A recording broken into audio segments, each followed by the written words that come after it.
O Z Y W O M B Podcast. I'm Shan. I'm Aria. Say Ari. Abby. Welcome to Cozy Womb Podcast. Let's go. Hey, this is Shan, mom of the girls. Thank you for checking in. If this is your first time at Cozy Womb Podcast, welcome. It's a very random but frequently posted show. Enjoy what you can when you can. It's for new parents. Y'all are very welcome. It's for second, third, or more time around parents too. And I did not forget those of you who aren't quite there yet, haven't had your first kid, but you're thinking about it and you're just curious on what it takes to go ahead and survive the kids that you may make. Cool. Since we're all here, let's get into today's episode.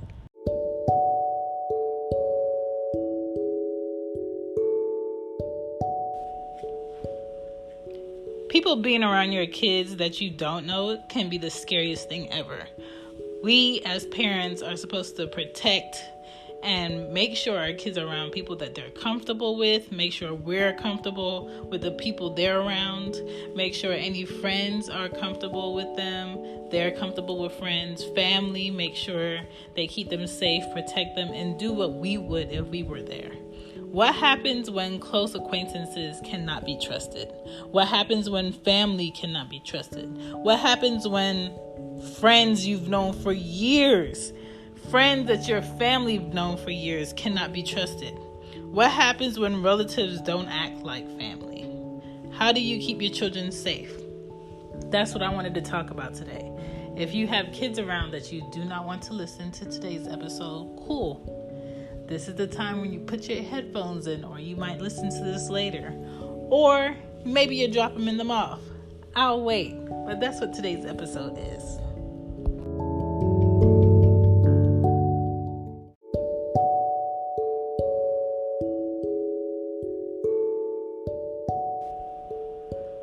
Not all monsters are pedophiles. Not all people who molest children are complete strangers. 25% of children are sexually abused in their lifetime. I would say of those 25% of those children, probably 75% of the time is somebody that the family knows. It's someone that's always around the child. It's someone very close as a friend or a relative or a teacher or a police officer or a preacher, or, it could be the same sex of the child that's molesting them, or, prying on them, looking for opportunities to corner them or guilt trip them or force them to do things that they shouldn't. When a person is a pedophile, they have strong sexual attractions for children. They have an eye for kids that are like under 14, 15. They don't know when to stop. They don't know what's inappropriate. And if they do know, they can't fight that urge like anybody else would. And as they should fight, they can't. Like, that's a battle within themselves. I'm not, condoning it. I'm not saying that it's right, but that's more so where their mindset is at when this is going on. Sexual offenders inappropriately push themselves on kids. Pedophiles target children, prey on children. They have sexual urges for children that most people may find very disturbing. I've had my own experiences as a little girl with pedophiles and child molesters. I remember living in Maryland when my mom got her first apartment. We were in Section 8 after us getting out of a shelter. And we were living there with, it was my mom, my youngest brother, and me. And my mom eventually had one of her kids move in with us that's a little bit older than my youngest brother, and he was a teen at the time. My youngest brother was 3 years older than me, and then I was the only girl there. And I was used to just living in a house of boys because my mom has a whole bunch of boys.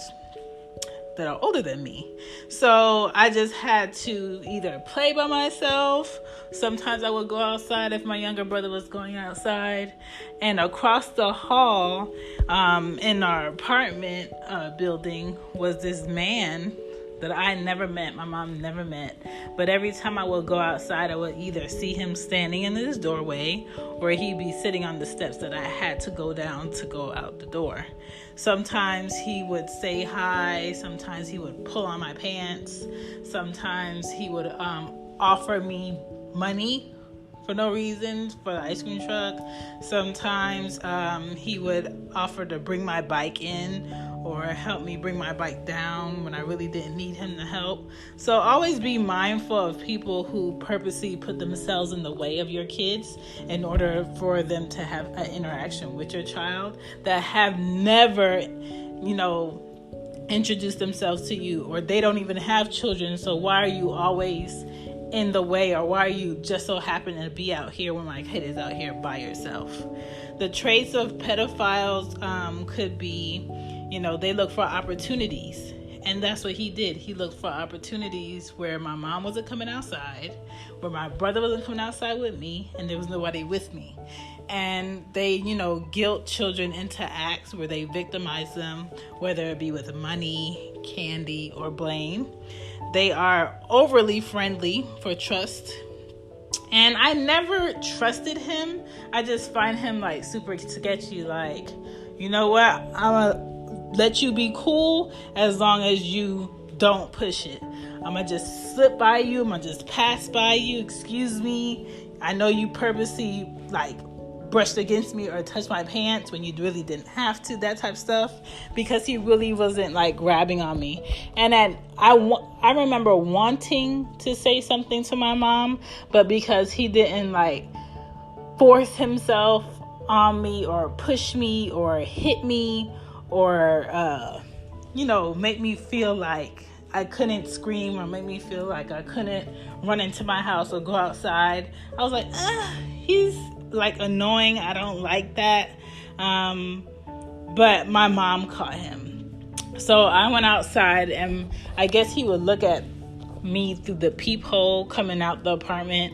We were right across the hall. My mom opened the door one day, and he was in his doorway, butt naked with the robe open.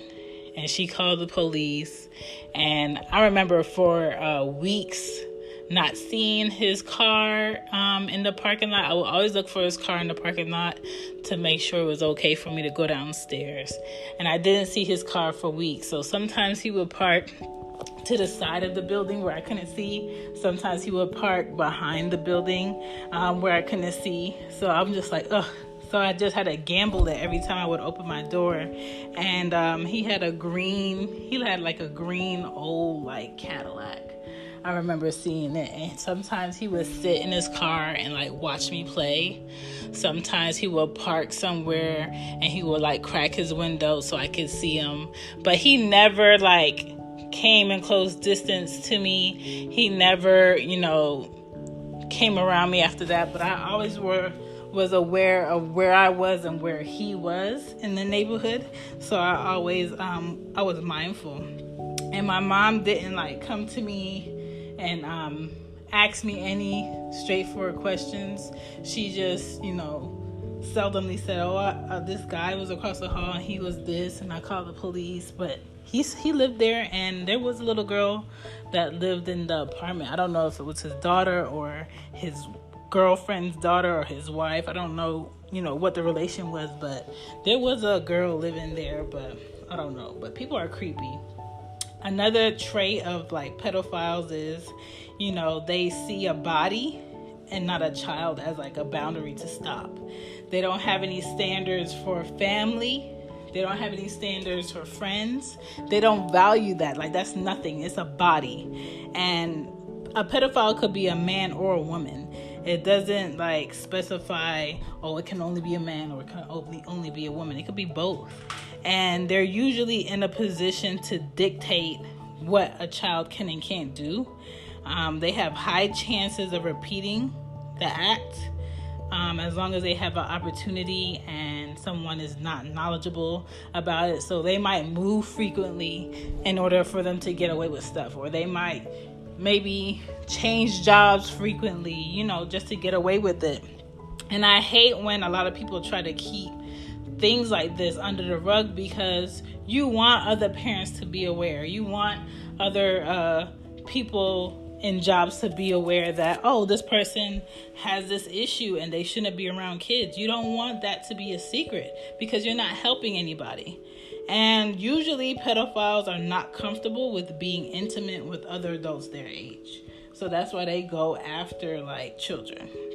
The traits of child molesters could be relatives, even as close as their own children. So sometimes parents may molest their children. They may molest their grandchildren. It could be parents, grandparents, friends, uncles, aunts, sisters, brothers, teachers, preachers, sitters, or other kids.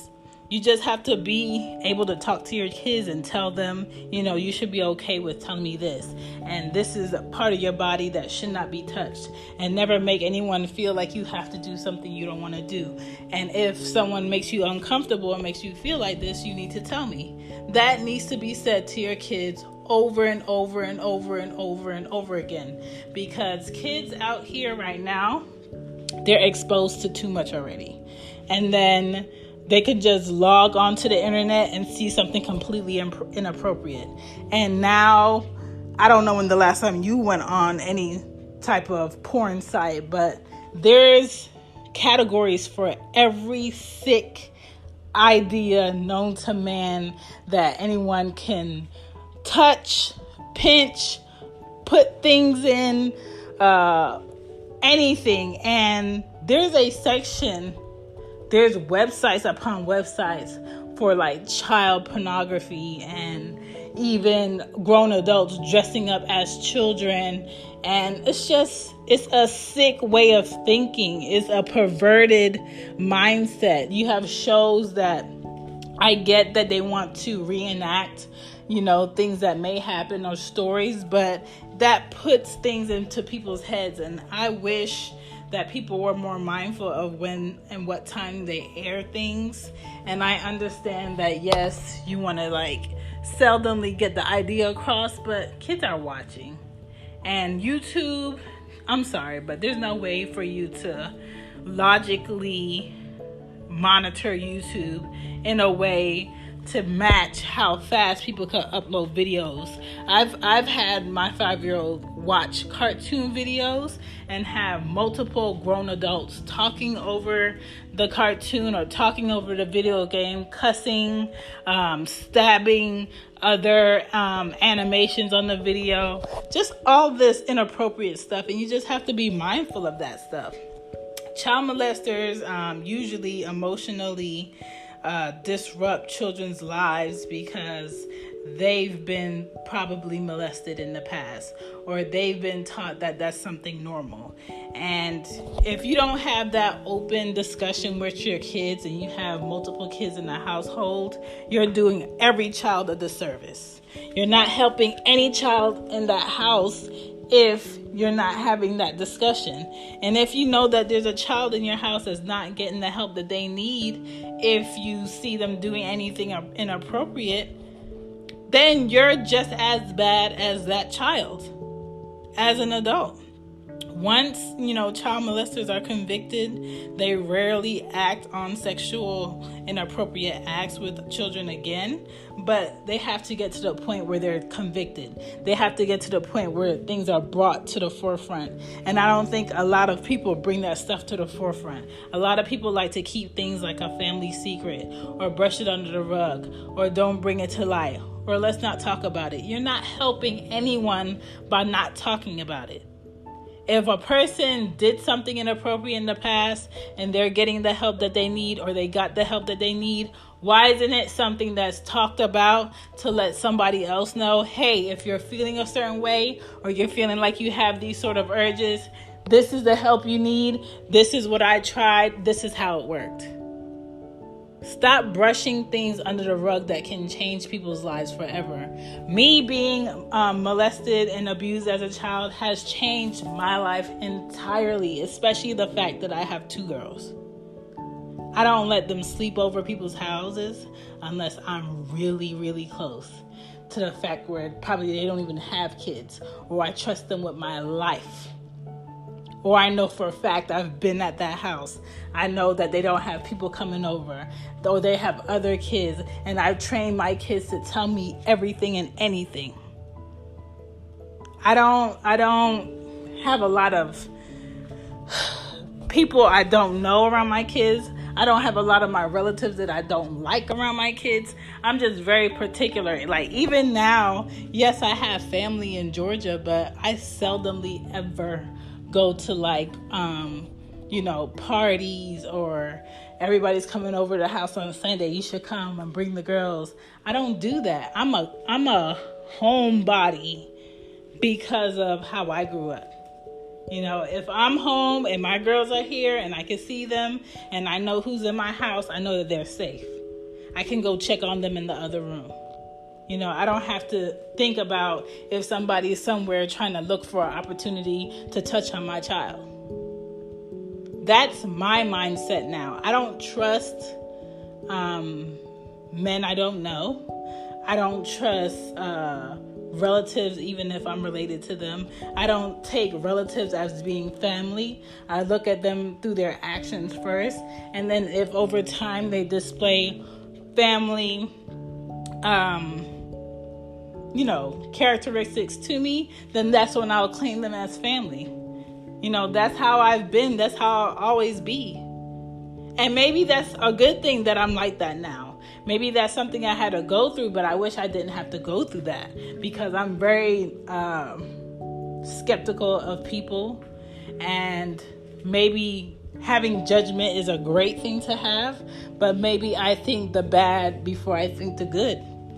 It just took away that opportunity for me to see the good in people first. So I see the bad in people until they prove otherwise. And so when you go through that, you live differently. Back to some of their traits, they turn children into a completely different person, because children don't know how to process what's happening. Children don't know how to go to an adult about what someone may be doing, and they instantly make a child feel guilty about something they're doing, And sometimes child molesters may do things to kids out of low self-esteem. Sometimes kids may be feeling like, oh, they're the bad ones, or something is wrong with them, and they single kids out. They try to get kids in a place where their parents aren't around or nobody else is around to tell. They try to get to know your schedule to see, their mom's not going to be home for X amount of time, or their dad's not going to be here, or I'm not expecting anybody to be here, so this is a good opportunity for me to do X, Y, and Z. They try to get close to your kids. Sometimes they're friendly some days. Sometimes they're very quiet. Sometimes they don't want to be bothered. It's very up and down. There's never anything consistent. And they pry on your fears. So let's say, I'm a perfect example. I'm a single mom and I have 2 girls. I'm going to be super, super, super, super, super, super skeptical about what man I'm dating, or what man I have around my kids, or would I leave my kids with a man. I'm sorry, but whoever I choose to be in a relationship with has to understand where I'm coming from. That's something that has to be understood. That's something that has to be talked about. It's not about thinking the negative or accusing. It's about preparing for, hey, this is what I've been through. This is my experience. This is why I do things a bit differently. Can you respect it? Yes? Okay, you can move forward. That is something I have to do. Sometimes with people who maybe molest kids in the past or have any type of issues not keeping their hands to themselves and being inappropriate with children, sometimes therapy won't help. Sometimes time won't help. Sometimes guilting them into stopping won't help. Sometimes sharing with the family won't help, because a lot of people don't care unless it's happening to them. A lot of people don't care unless it's happening to their kid. And what helped me was removing myself from, those particular people's reach. And when I got to a certain age and I could choose where I lived, I left a lot of what I knew for a life without people I loved in it. If somebody wanted to see me, you got to come see me. If somebody wanted to spend some time with me, well, let's meet here, but I'm not coming there. It's a lot of that, and that's kind of like how I live.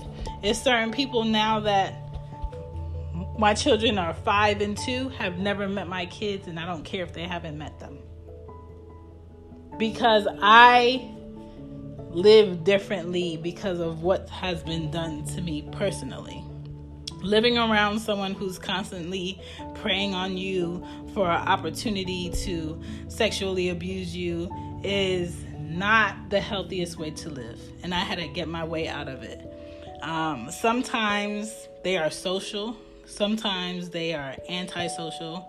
They purposely involve themselves with children when they don't have to. Sometimes they're purposely put themselves in an event, a party, a get-together where you're around, even though they know what they've done, they purposely put themselves there without invitation. They slowly start imposing inappropriate shows on kids, or jokes, or pictures, or they push buttons. They, try to get friendly with kids, try to speak their lingo. Just be mindful of that. Be mindful of adults that, quote unquote, don't want to grow up, that want to be around kids all the time and never want to be around people their age. Be mindful of that. And the prevention part, how you want to prevent things like this from happening, is you want to listen, you want to believe, you want to ask and talk and share experiences with your kids. And you have to trust your kids. You have to know when your kid is lying. You have to know when your kid is playing. You have to know when your kid is serious. You have to know when your kid is angry. You have to know when your kid is upset. All of those things has to be something you as a parent have to read. Body language. Get to know your kid. Teach your child about their bodies. Teach them places that they should not be touched. Don't make them feel shame for asking you certain questions or showing you certain things. Get to know your kids' friends and their parents. Look for changes in your kids' behavior, because it will happen. Let your kid know when to speak up. Let your kid know ways to defend themselves when you're not around or someone else is not around. And let your kid know how to have better judgment of what situations could possibly pop up. Like if I'm outside playing with a group of friends and I don't want to play something they're playing, I'm not going to go clear across the parking lot and go play by myself in an area that I'm not familiar with. That's something you don't do. If I can't see the playground and I can't see at least 3 people I know, I'm not going to be at the playground by myself. Being aware of your surroundings is very important. If you don't feel comfortable walking down the street by yourself, then you go back where you came from. Or you go towards people that's in a bigger group. You have to do certain things to protect yourself when you're a kid, when it comes to being a kid versus an adult. I'm not into doing sleepovers with my daughters, not really. I'm mindful of adults who spend too much time alone with kids, and just be mindful of people who always want to spend time with your kid, but they don't have kids. Be mindful of your neighbors. Be mindful of your preachers. Be mindful of policemen, teachers, and monitor people who lurk online, and limit your kids online. Limit your kids on YouTube. Limit your kids on chats. Limit your kids on Twitter. Like, all of those places are sources for them to see something inappropriate. Even Instagram. Some of those things on Instagram they don't need to see. So I hope what I'm telling you helps. For kids who experience abuse, they may act, quiet, not social. They may have like issues in school. I didn't have any issues in school. I was always quiet in school unless I was with my friends. I never gave my mom any issues at school, but at home I was a crab. I wanted to be in my room. I didn't want to be bothered. If I went outside, I went outside with particular people. If I played outside, I wanted to be around my younger brother and his friends. Or I was with my mom most of the time. And that's how I lived as a kid. Some kids don't put up a front like everything is okay, but they are begging for help. I feel like when I was younger, I was begging for help on the inside, but verbally I didn't say anything because I didn't want to hurt anybody's feelings. A lot of kids may feel like that. When I was 13, 14, 15, I was very depressed. Very depressed. If anybody asks you, they would say, oh, that's Chantal. She's always happy. She's always happy. No, that's not true. I've had shitty days. I have days where I don't want to talk to anybody. I have days where I just want to shut down and not mom. I have days where I do want to mom and I do want to protect, and that's normal, especially with somebody that has gone through that. That's normal. And sometimes I remember when I was younger, I would have random cry fits in my room.